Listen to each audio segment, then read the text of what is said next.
Hello, everybody, and welcome to episode 2 of the Free Baseball Pod. I'm Will Talent, and alongside me, as always, is Andrew Mendez. Lots of action in the baseball world, despite the craziness surrounding the league and the players' union. But we'll get into all of that in a little bit. But first, Andrew, how are you doing, my friend? I'm doing pretty good. It's a little sad. Early March, when you look at the calendar, you're like, man, there should really be some spring training baseball going on. But we got this lockout, so. Yep. Once the calendar flips to February, I get really excited. But you just gotta play the long game. So Andrew and I have a great episode ahead for you all, as we'll discuss the recent CBA talks, Derek Jeter's sudden departure from the Miami Marlins, and then Andrew and I will give you each 3 remaining free agents and where we think they'll end up. After all that, we'll introduce a new segment we like to call Around the Horn, which is a wheel that Andrew and I will spin with all of the positions in baseball, and whichever position the wheel lands on, Andrew and I will give our top 5 players at that position. And of course, we'll have a trivia question at the end of the episode, so stay tuned for that. But enough chit chat, Andrew. Let's get right down to business and let's discuss this recent CBA talk.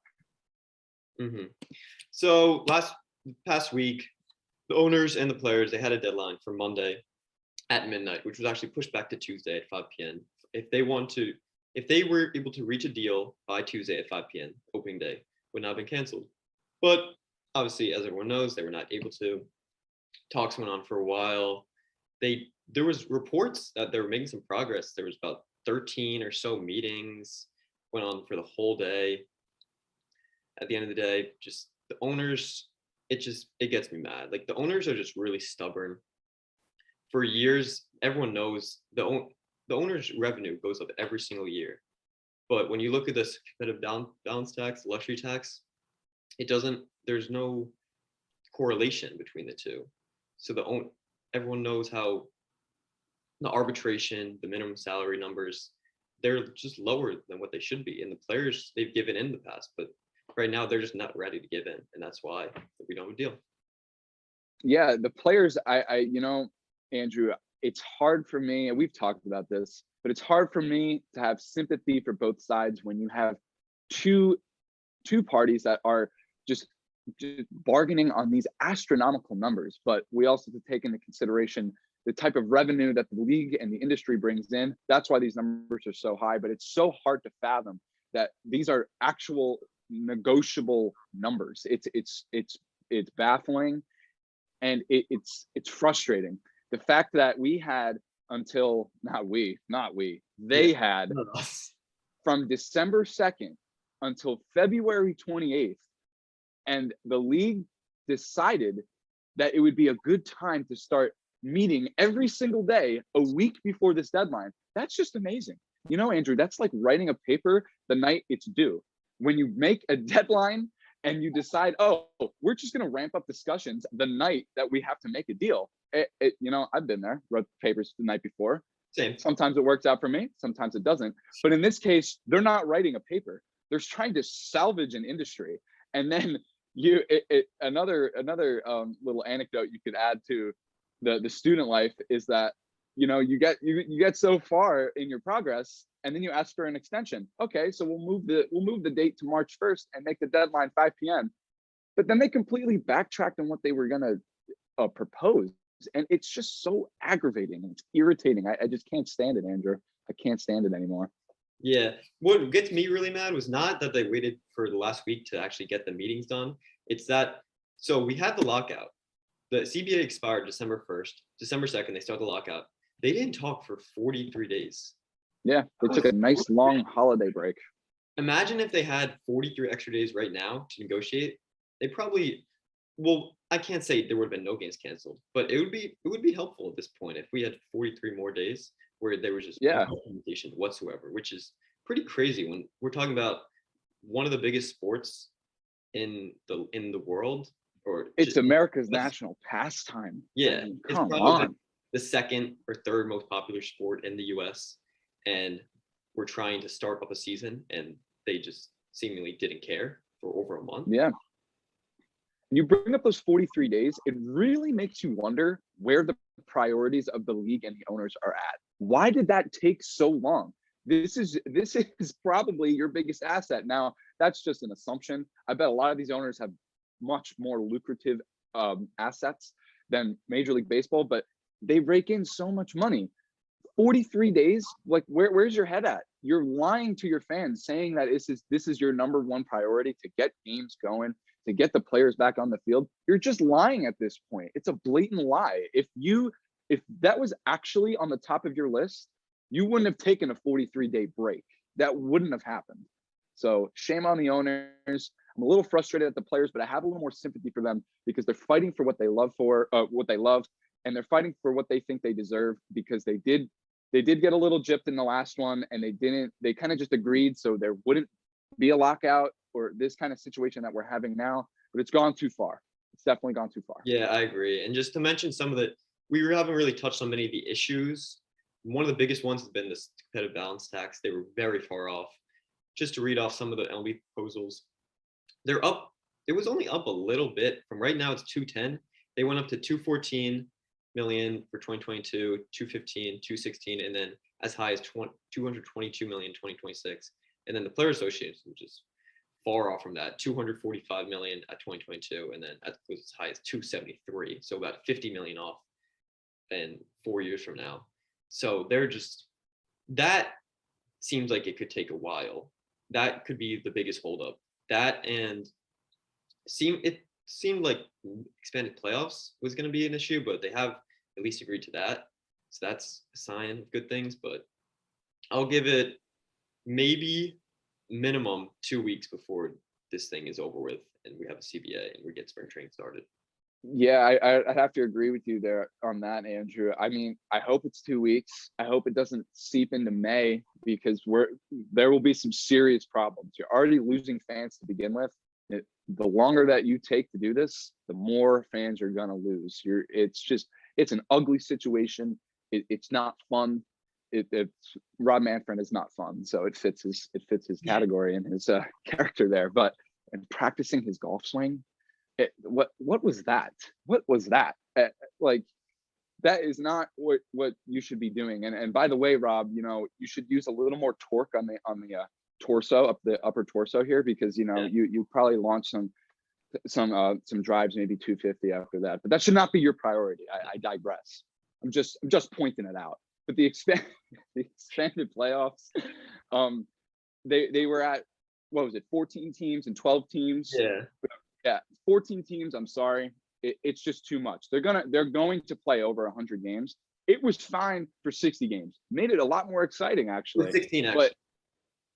But so there you go, even more teams. That's right. It was 16.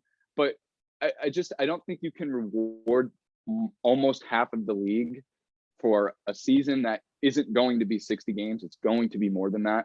I like the 12 format. I think you can bump it up a little bit. That it kind of looks like what they were doing in the 90s with the wild card. It just gives more teams an opportunity to get in, and then as we know, you get into the playoffs, it's kind of a crapshoot from there. It just makes it more competitive. It gets teams more involved. I don't mind expanded playoffs, but don't give almost half the league a ticket into that, because it's a very special thing. Yeah, no, I think for the enjoyment of sport, I think the less teams in the playoffs, 10 is perfect. I love the 10 format.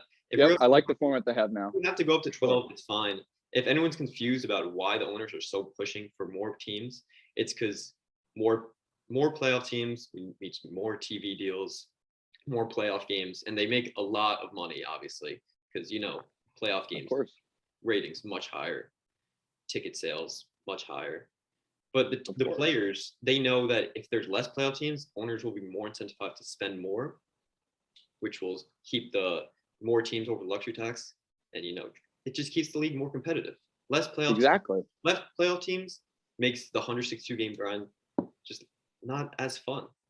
And that touches on the tanking incident or scenario that they've been trying to solve throughout these talks. The more teams you have, the less likely you're going to have these tanking problems. You're not going to have the Orioles lose 110 plus games 4 years in a row, because now there's more of an incentive to actually make the playoffs because there's more opportunities.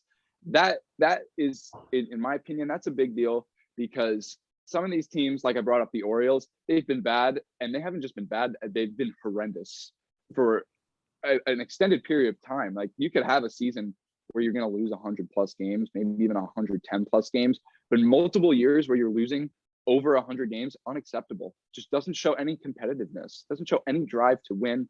So you bring in more teams, it gives teams more of an incentive to try.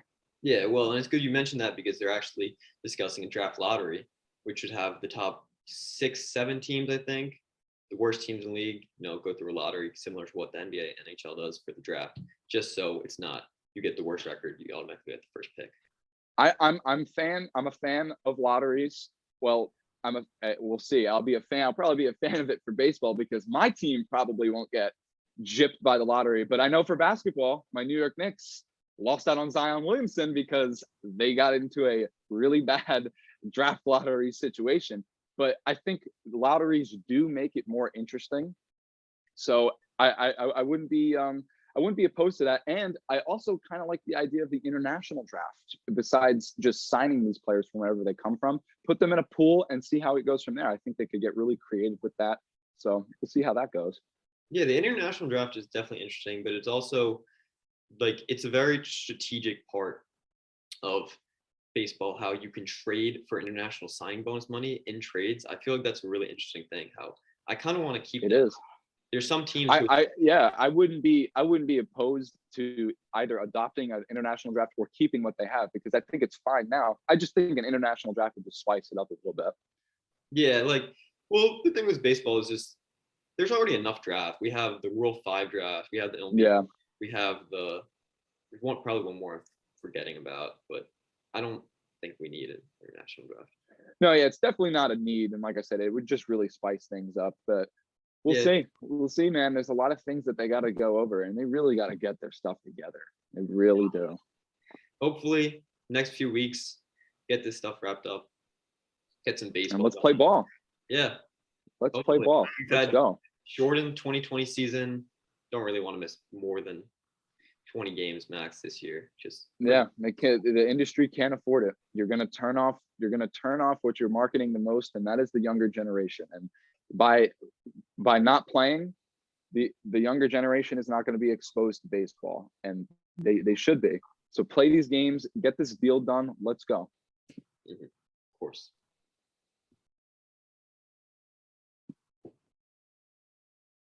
All right, so now we're going to switch gears. We're going to talk about our second segment, and that is Derek Jeter's departure from the Miami Marlins. Now, he stepped down as CEO of the franchise after 4.5 years, and not only stepping down as CEO, but he completely pulled all of his shares out of the franchise. So no longer affiliated with the Marlins. Very, very shocking news, especially with all the work that he's done with that franchise and the direction that he had them going. It was promising, and now it brings the question of what direction are the Marlins headed in if Jeter's pulling out. So it's something that we're gonna have to answer over time. It's not going to be something that comes out right away. You got to give it a few years, and then we'll really see. If the Marlins are still kind of mediocre, Jeter never settles for mediocrity. He never has. He's a winner. Jeter is a winner. When you think of winning in baseball, I think of Derek Jeter. And the Marlins, they obviously something set him off that he didn't agree with, and we're gonna have to wait and see where this team heads. So Ken Rosenthal, MLB insider Ken Rosenthal, he took to Twitter and he gave Jeter's departure statement, and we'll paraphrase a little bit here. So Jeter said, "We had a vision 5 years ago to turn the Marlins franchise around, and as CEO, I have been proud to put my name and reputation on the line to make our plan a reality. Through hard work, trust, and accountability, we transformed every aspect of the franchise, reshaping the workforce and developing a long-term strategic plan for success. That said, the vision for the future of the franchise is different than the one I signed up to lead.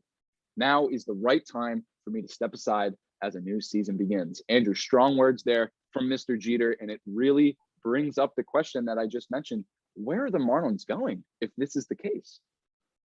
Yeah, it's really interesting to me because it seemed like the Marlins were kind of going a little aggressive this offseason. They were. Kim Ng, she put in the work. Put in that work.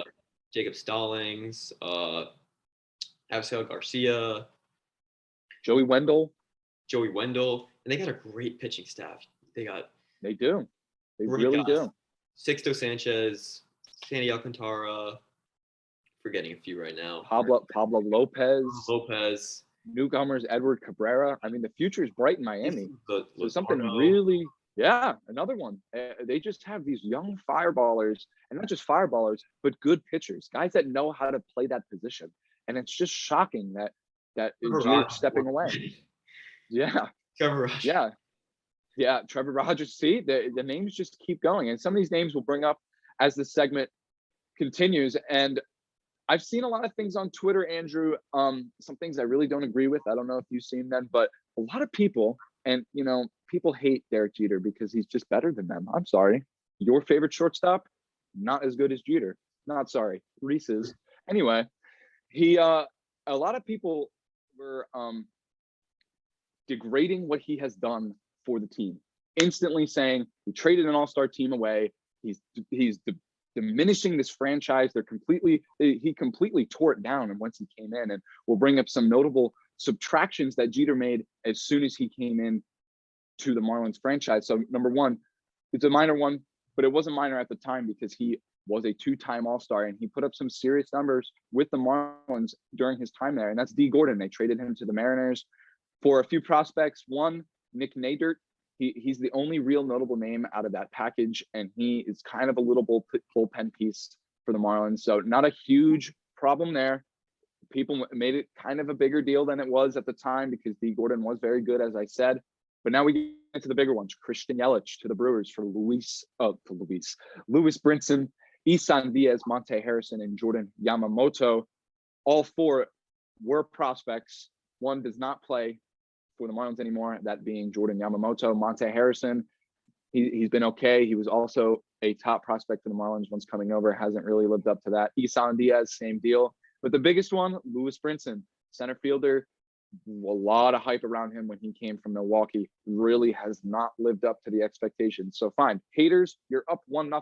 Christian Yelich, he went to Milwaukee and he's done nothing but damage. 2018 National League MVP, but they tried their best with the package, just hasn't worked out. Another one, Marcell Ozuna to the Cardinals, another guy that was a Silver Slugger and a Gold Glove Award winner with the Marlins as well as being an all-star with them. Now the package that they got from the Cardinals, a little more enticing. You got guys like Sandy Alcantara, looks like the future ace of that staff. Magneuris Sierra, kind of a pinch runner. He's an okay outfielder. He's very quick though. Then you got another guy, Zach Gallen. They were able to trade him and flip him for somebody much better. We'll get into that in just a minute. So a little more of a decent package. Now, haters, it's 1-1. JT Real Muto to the Philadelphia Phillies. The Marlins acquired Jorge Alfaro and Sixto Sanchez. Jorge Alfaro, another top prospect at the time. They shipped him off to San Diego this offseason. Sixto Sanchez looks to be another staple in that rotation for years to come for the Marlins. So another one that Jeter didn't really miss on. And then one from last deadline, Starling Marte to the Athletics, a 1-for-1 deal. They got Jesus Luzardo. He was a former top prospect for the Oakland Athletics. And he's still trying to find his role, that he could either be a relief pitcher or a starting pitcher. Nevertheless, great stuff, electric fastball, a lot of upside potential. Now, the biggest one of the three, Giancarlo Stanton to the Yankees for Starlin Castro, Jorge Guzman, and Jose Devers. Now, Starlin Castro in that package put 2 solid years together for the Marlins. Wasn't an all-star, but he was a pretty good player to have. And Stanton, that's the big one. He was the golden boy for the Marlins back in the 2010s. He was a 4-time all-star, a 2-time Silver Slugger, and he also won the National League MVP in 2017. And he had 2 30-plus home run seasons with the Yankees. So both teams kind of benefiting from the trade. The Marlins, not as much as the Yankees, I would say. But here's why these guys were shipped off. A lot of people were saying, oh, Jeter shipped off an all-star team. Yeah, all-star team now. But he realized the potential that some of these guys had, and he thought it was a good opportunity to let them go and try to get the most value out of them. So I'll just read off some contracts for the 4 guys, the big 4, Marcell Ozuna, JT Realmuto, Christian Yelich, and Giancarlo Stanton. Now, Marcell Ozuna signed a 4-year, $65 million deal with Atlanta. That's big dollars. Real Muto, 5 years, 115 million with the Phillies. Now we start to get a little bigger. Christian Yelich, 9 years, $215 million with the Brewers. And the biggest one of all, he signed with the Marlins. Now it's the Yankees' problem. 13 years, 325 million for Giancarlo Stanton. Now that is a combined $720 million for 4 players. Do we really think a new ownership group can take on those contracts? Absolutely not. They couldn't afford Stanton to begin with. And as I said, Jeter and his staff realized the potential with Christian Yelich, JT Realmuto, and Marcell Ozuna, and they tried to get the most out of it. So, Andrew, I see these people going on Twitter and they're trashing Jeter's work. Like I said, they probably just don't like him, but the work that he's put in, it's slowly starting to pay off, and hopefully in years to come we'll see what this team can do in the National League East. Yeah, well, I agree. I think Jeter did get a lot of unwarranted hate. When he became the president of baseball operation, he was given the agenda to rebuild. He was not going in and being like, all right, we need to win a World Series. After, I think everyone knows, after the tragic death of Jose Fernandez, that kind of just messed up everything in the organization. It didn't really feel the same. You kind of just had to blow it up. Just Stanton, in the first place, there was kind of reports, I don't know if you've heard any about this, but the Marlins gave him that 13-year extension kind of just out of a courtesy. He was like the best player in their franchise history, but they were, in the back of their minds, they were planning on trading him eventually. Yeah, absolutely. I have seen that before. And, Stanton, as I mentioned, as you mentioned too, he is probably the best player in franchise history for the Marlins.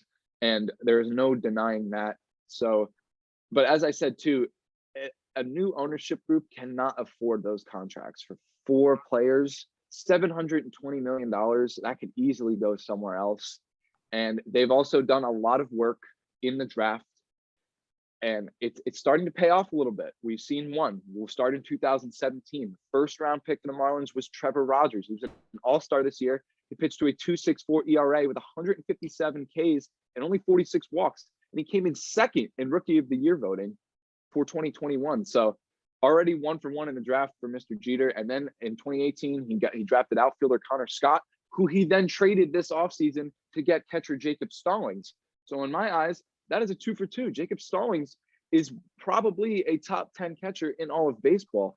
And he used his assets that he got in the draft to get an impact player right away. So 2019, first round pick, JJ Bleday, SEC hitter of the year, something along those lines when he was back with Vanderbilt. He's currently in AA. He's a first baseman and an outfielder. He is currently also the 5th ranked prospect in the Marlins system. And he is the 71st ranked player on the top 100 prospects list in all of baseball.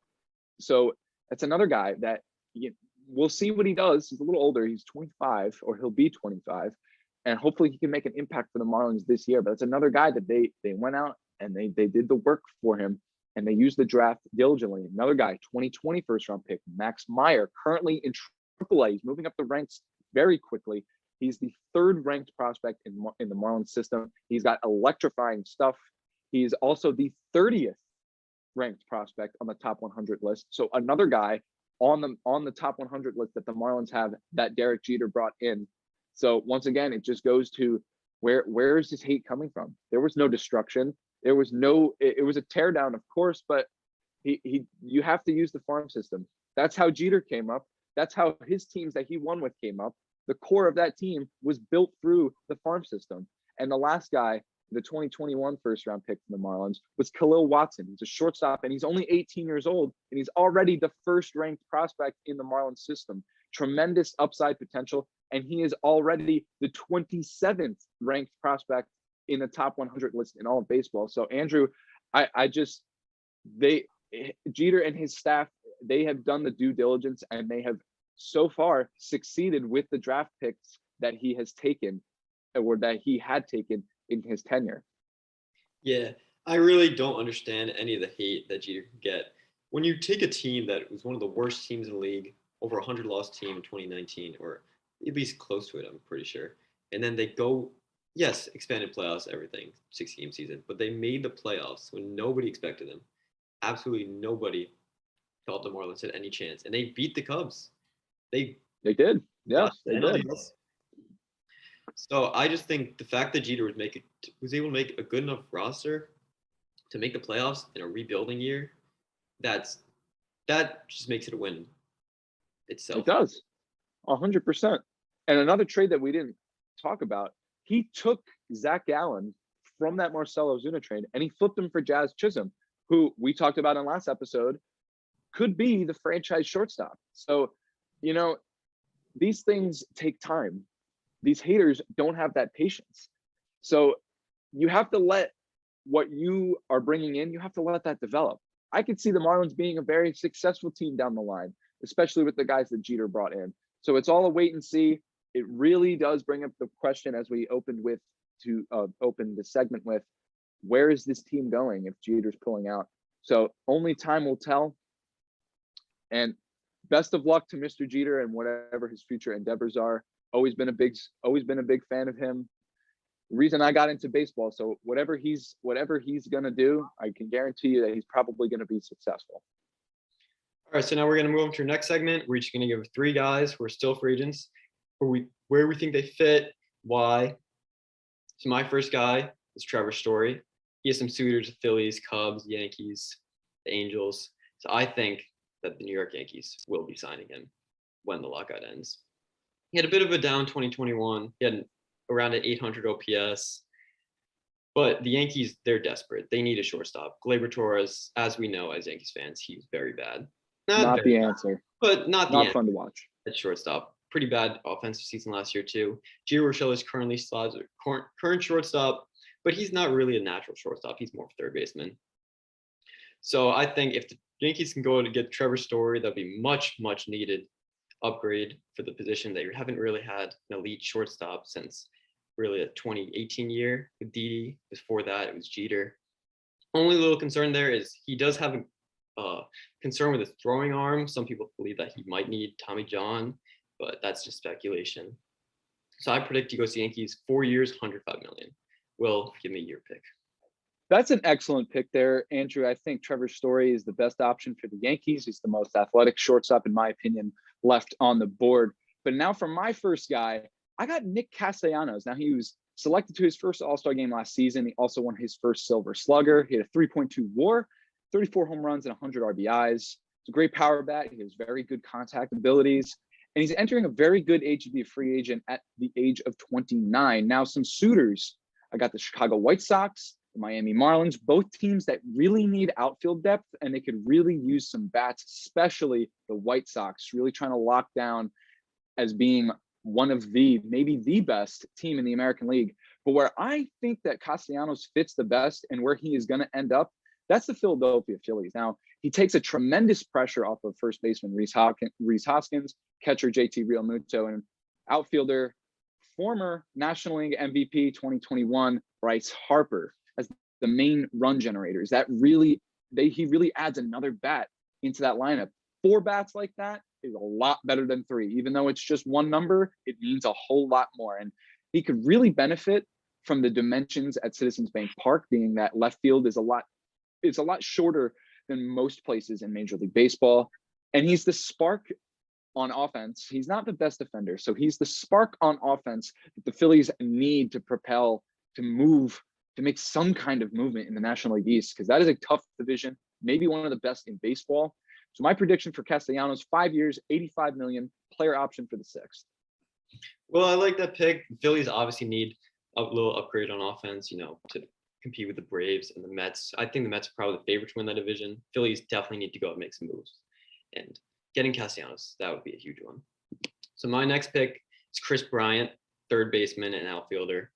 Pretty much put him everywhere: third base, first base, left, center, right. He has some suitors: the Mets, Giants, Phillies, Blue Jays. Where I think that he's going to go, Seattle Mariners. He had an 835 OPS last year with 25 homers. Pretty solid year for the Giants and the Cubs. Obviously, the Cubs had the fire sale trade deadline, got rid of everyone: Rizzo, Baez, Bryant. The Mariners, I think he's a great fit for them. They fell one game short of making the playoffs first time since they had that 114-win season. So close. So close. Their payroll, if they're willing to spend the money, it's only around $70 million, so they have the money to afford him. They had one of the worst offenses in the league last year. For the third base situation, which is where his primary position is, Kyle Seager retired, and their current third baseman is Abraham Toro, and he's a below average hitter. So I think Chris Bryant to the Mariners, 5 years, $120 million, book it. I like that. I really do like that, Andrew. He's also very versatile. He could play the outfield. He could play first. It's a bat that the Mariners desperately need. Even though they do have a strong lineup, they could always add another option in there. So for my second guy, I got Carlos Correa, shortstop for the Houston Astros, 2015 American League Rookie of the Year, 2-time All-Star, 1-time Gold Glover, and 1-time Platinum Glover, which came back in 2021. He also won the 2017 World Series with the Astros, and he had a very impressive season this year, probably his best season. A 7.2 WAR, that's really, really good. 26 home runs, 92 RBIs.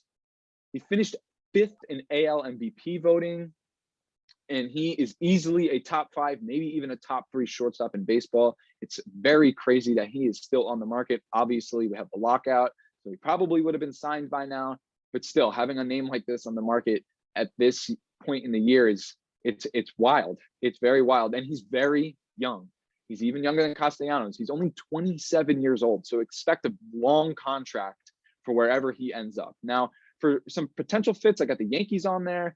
Now, with the Yankees, they really need a shortstop, but if they go out and get a Correa, they're going to block prospects as Wald Peraza and Anthony Volpe, and these guys are types of guys the Yankees have been developing to see which one is going to be the franchise shortstop. So I don't know if he'll end up with the Yankees. Yankees could definitely use him, but kind of a question mark there. Second team I got as a suitor is the Chicago Cubs. Now, the Cubs can really use some guy to build their franchise around after, as you said, Andrew, that fire sale they had at the deadline. I think he'd be a good guy to have to build around a team, especially with how young he is. But I don't think he ends up in Chicago. Where I think he goes, the Seattle Mariners. Another team that they could really use a superstar bat. Like I said, with the Cubs, he would also be a guy that the Mariners can build around when you got guys like Jared Kelnick and Julio Rodriguez coming up. You think of those guys that you may potentially think about building around. But the Mariners, they made a statement last year. They won 90 games. It's go time now. They're firing on all cylinders. They went out and they got Robbie Ray.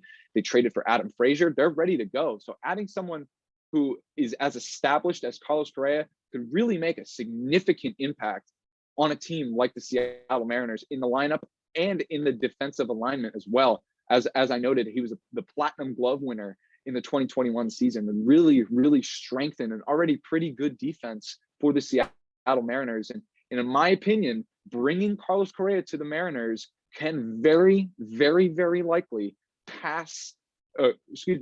very likely have the Mariners pass the Astros as the best team in the American League West. I can very much see this happening. I think it would be a great move. Now, my prediction for his contract, I'm going to go 10 years, $335 million, giving him a $33.5 million AAV, possibly a backloaded contract structure as well, giving him more AAV down the line, which gives the Mariners opportunities to extend that win now window. They can go out and get more impactful guys instead of just giving Correa 30 plus million and then just have him work his way up to the 30, 35, a little over 35 after that.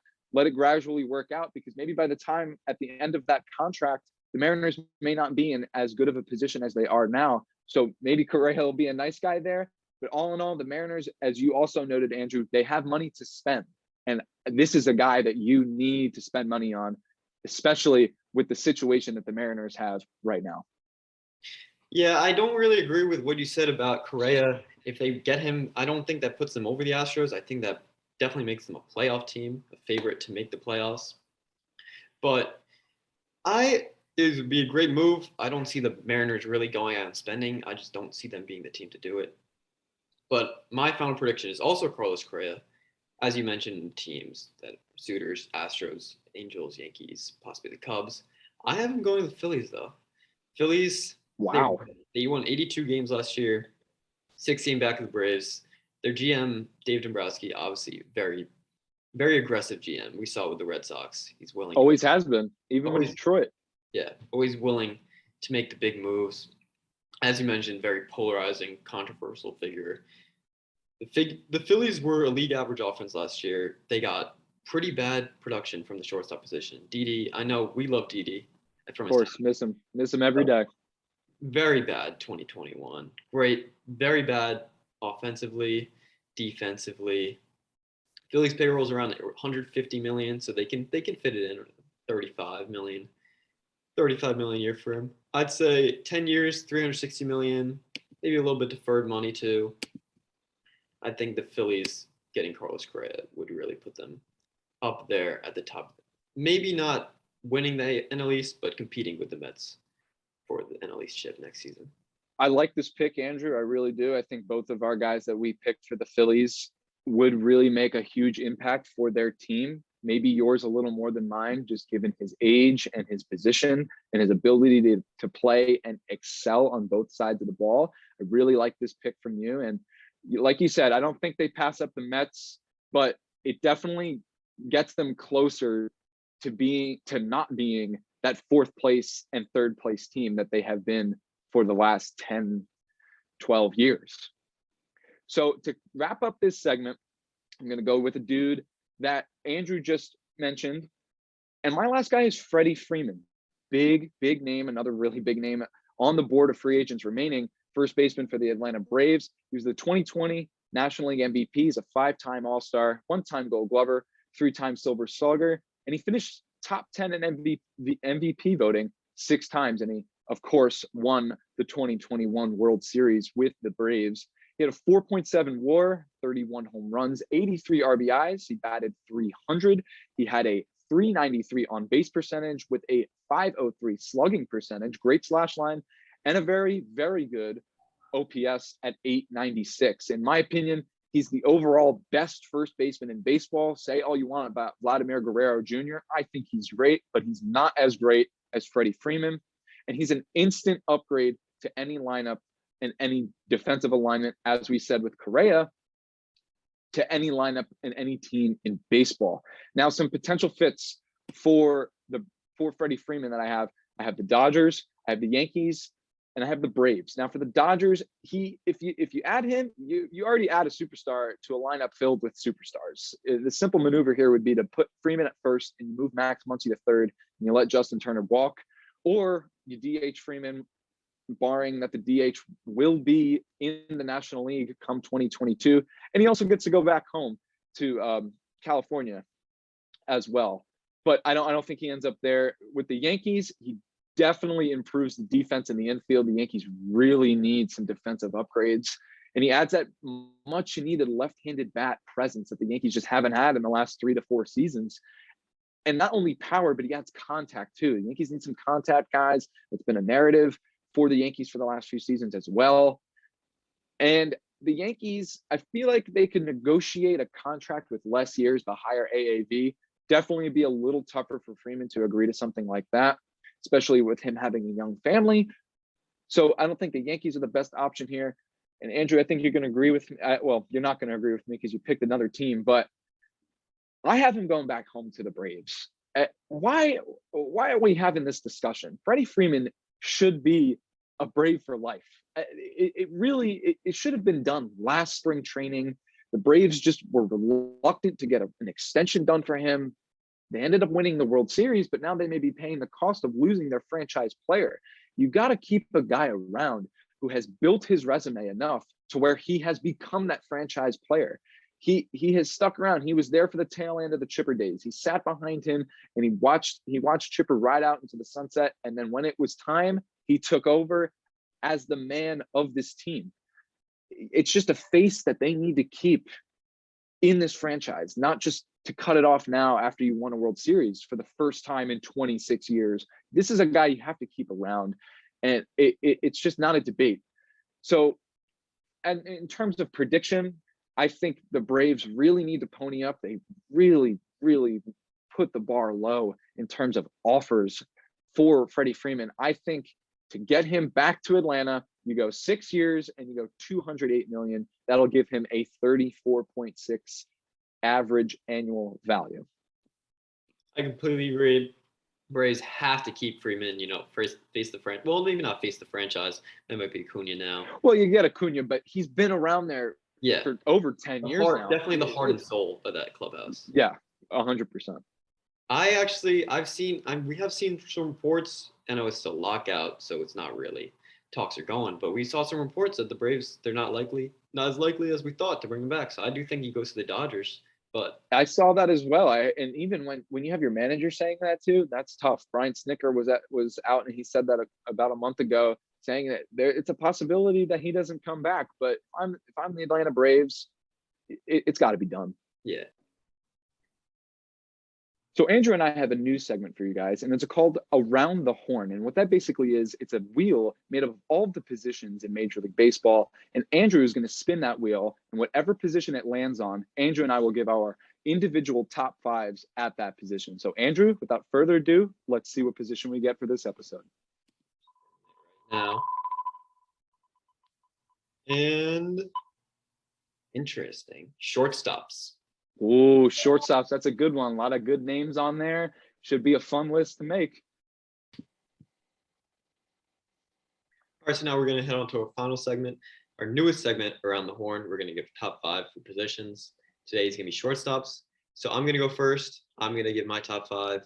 Will's going to give his little 2 cents, and then he'll give his top 5, and then we'll debate which one is better. Obviously, we think ours is better, but you guys will have to comment, decide who had the better list. So my number 1 shortstop in all of baseball, it's a pretty obvious pick, Fernando Tatis Jr. A lot of people know him, one of the more popular players in baseball, only 22 years old. The numbers he's put up since debuting, especially the past 2 years since he really broke out in 2020, have been stuff we haven't seen from shortstop since like A-Rod, like 975 OPS last year, 2020 season. 42 homers, 25 stolen bases, more than just 2020. 6 WAR. He was an all-star. He got moved to the outfield later in the year because he had the shoulder separation, which they obviously moved him to keep him more healthy because his bat is a lot more valuable than his glove. So the injuries are probably the biggest concern with Tatis moving forward. But when he's on the field, the man is just an MVP candidate at all times since the start of 2020. So he's obviously my number 1. Moving on to my number 2. And one last thing to mention with Tatis is the only thing that might hold him back from not being on number 1 some people's list is the defense. The defense is obviously a big concern with Tatis. Number 2 is Trey Turner of the Los Angeles Dodgers. He's only 28 years old. He's going to be a free agent after 2022, sorry. He's now going to be the shortstop for the Dodgers after being the second baseman, after being traded midseason. Now 6 years left to go to the Rangers. He had a 911 OPS in 2020, 328 average, 28 homers, over 6 WAR. He had a 158 weighted runs per plus in 2020, a 142 in 2021 with the Nats, and then being traded at the trade deadline to the Dodgers. He had 32 stolen bases, 2020 season. He won the World Series in 2019, obviously, with the Nationals, won the batting title. Very versatile player, very fast, one of the fastest players in baseball. I think it's a pretty easy pick for Trey Turner at number 2. Now moving on to number 3, one of the biggest discussion topics of this offseason, where he's going to go.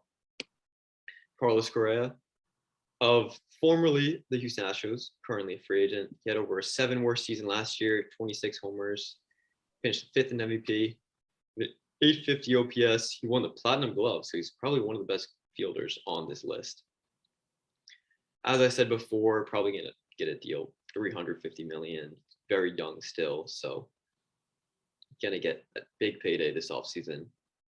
He's always been a big, very balanced hitter, can hit for high average, over 300, hit a lot of homers, doubles, very consistent too. He did have a little bit of a rough 2020 season, but he picked it up with his year last year.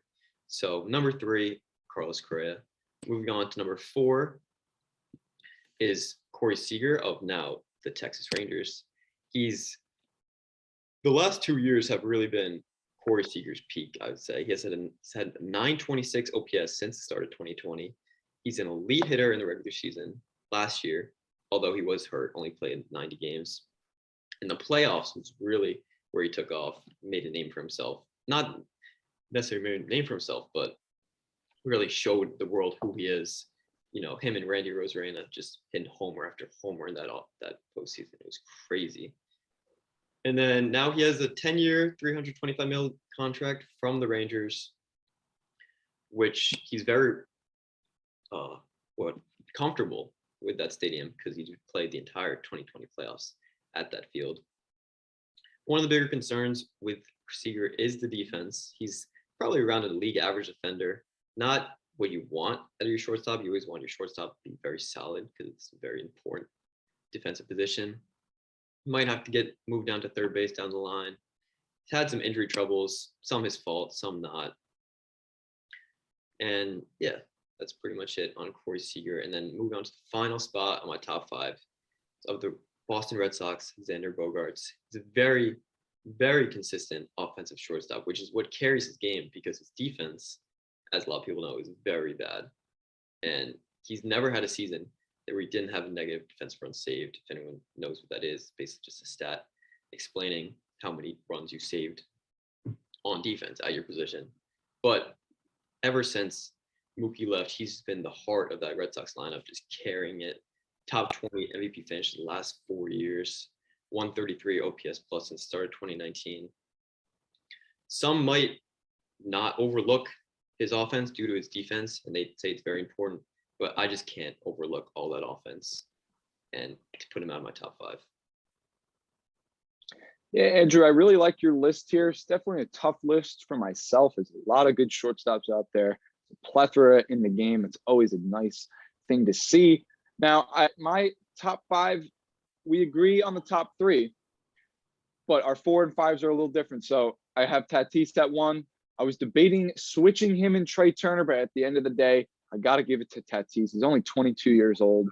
Him and Trey Turner have very similar numbers. Turner hits for a little higher of an average, but I'm going to give the nod to Tatis. We'll see how it goes this year. And then at 2, I have Turner. And as well as 3, I have Carlos Correa. Now, this is where we differ.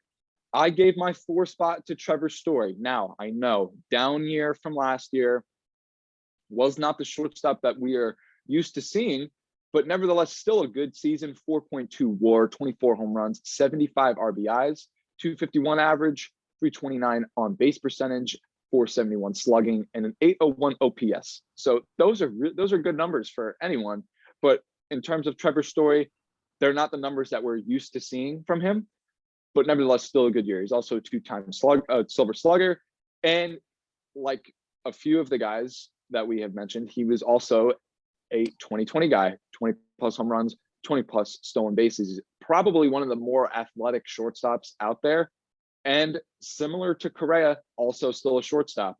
Probably not going to get as much money as Correa due to the down year. And he does get hit with some injuries a little bit. So I would expect a little shorter contract with a little less money, but nevertheless, still a great shortstop. He's my number 4. Now at 5, I have another young guy. And I really I was impressed with the year that he put up last year. He's going to be a centerpiece for his team for the coming years. Very exciting to watch. He also hurts my team a lot, and that is Bo Bichette.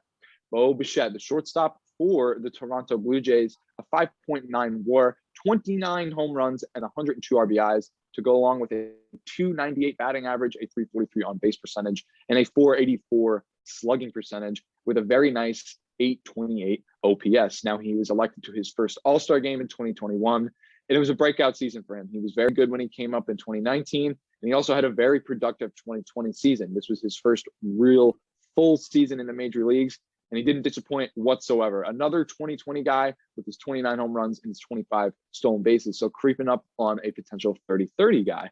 That would be nice to see.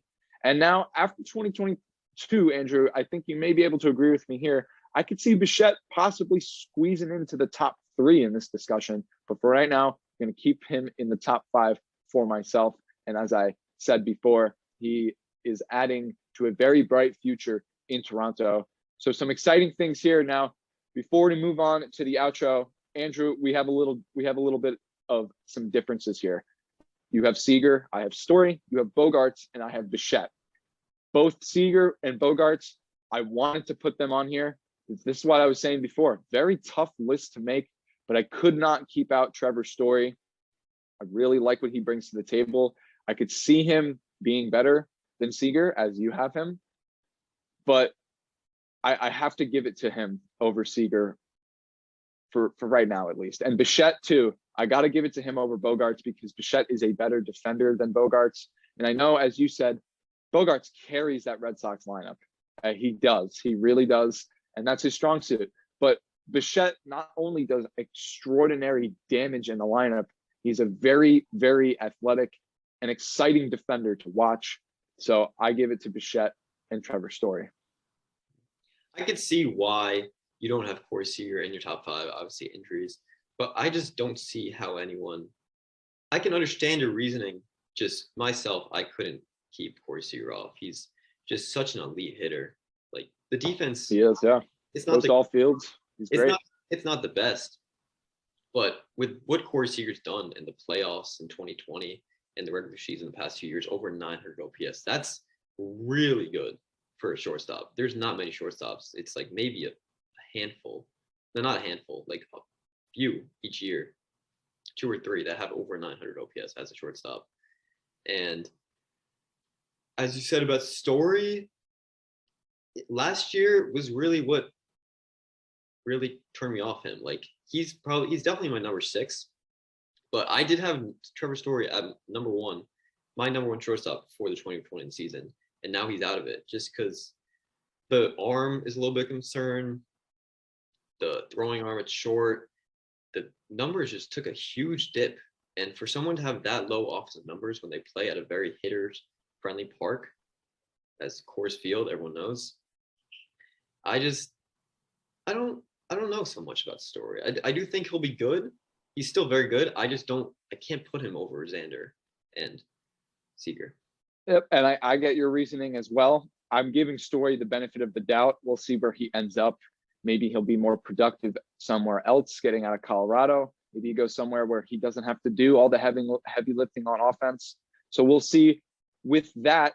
But we are now going to segue into our outro. And before we leave, we, of course, have our trivia question for you, the viewers. So, Andrew, before we depart, what is the trivia question for episode 2? Trivia question for today is, who has the most home runs of all time by a shortstop in a single season? I love it. Staying on the shortstop theme to close this one out, the answer to episode 1's question was Old Hoss Radbourn in 1884. Yeah, that's a tough one. And how many was that? 60? 60. I think it was 60 on the dot. It may have been 61. Whatever it was, it's a lot of wins. Probably one of those records that we are never going to see broken. So that's more than I think the Tigers won in 2019. I think you're right about that one, man. Maybe they could have used some Old Hoss Radbourn magic. Could have used those innings. But yeah, the most home runs by a shortstop in a single season. That is episode 2's question. So that's going to do it for us in this one. Remember to reply to our tweet at FreeBaseballPod for your answers. And for Andrew, I'm Will, and we will see you in the next one.